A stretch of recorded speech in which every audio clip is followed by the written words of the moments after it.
Let's take a look at Shedeur Sanders again. He played a little more than a half in the first preseason game, and he looked good. What are some of the things he's working on? And again, we're looking at some of the things he's struggled with and how to fix them. Well, his number one thing, he holds on to the ball too long. So you're going to see right here, constantly getting pressure. These aren't all his fault, and these aren't terrible, terrible plays, but he's got to learn to get rid of the football and not take a sack. So you see the first couple where he's just holding on to the ball a long time. It's not great pressure. It's not great protection, but he doesn't get rid of it.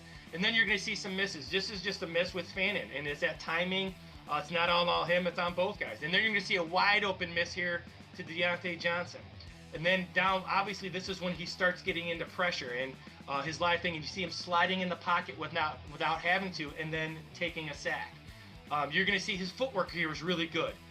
And then he misses the throw. But for me, the footwork is really good, and that's what he's improved on. So some of the things he's got to improve on, you're going to see here, once again, he's hopping and he's late, and he almost gets intercepted. And I think the key for Shedeur Sanders is to continuously work on transferring that weight and staying front to center. And you see right there, he doesn't transfer his weight very well to Flory on that out route. Now, a couple of things that will improve a ton as he gets more and more reps is he's got to learn to set his feet when there's no pressure.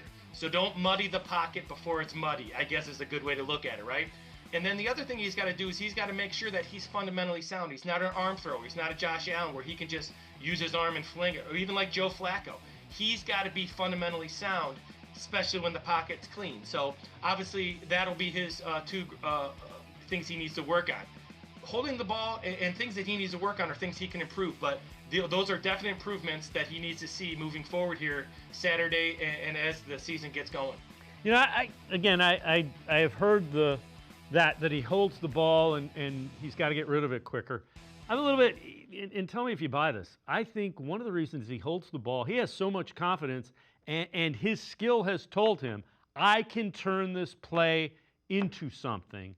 He's just got to realize at this level, everybody's really athletic, just live to play another down. And that'll click in. That there are a lot of guys that have to learn that at the NFL level. Well, both those young guys are so well-spoken, such nice kids, and that I will say for sure. So everybody needs to understand that they are so well-spoken, they say all the right things.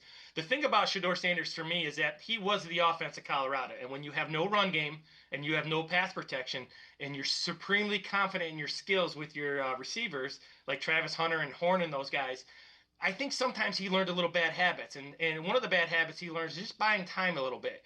And when you buy time, you backpedal a little bit. And he has such confidence where those guys are going to be again. But in the NFL, he can't do that because he doesn't have that rocket arm. He's got a good arm. He's got plenty enough arm, but he's got to be on time, and he's got to make sure that he's accurate and anticipates the windows. He can't throw the window when it's open. He's got to know when the window's coming open and throwing into it.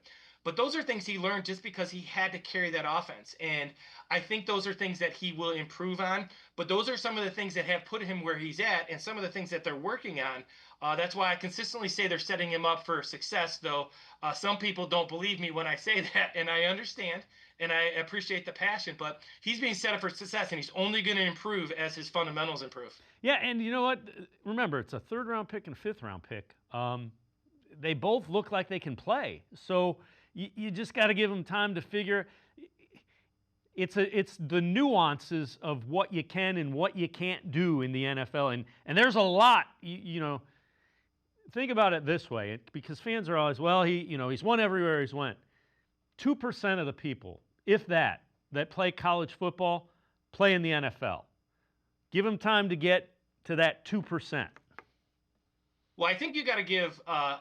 For me, and we said this the other day. I think you got to give Kevin Stefanski a lot of credit in his preparation with these guys. Now, people complain about getting first-team reps, and people complain about whatever it is. And once again, for me, I love expectations. If you don't have expectations, that leads to complacency. So when fans and people want to win and they want guys to play, I love that, and I love when people have their thoughts with me on these guys.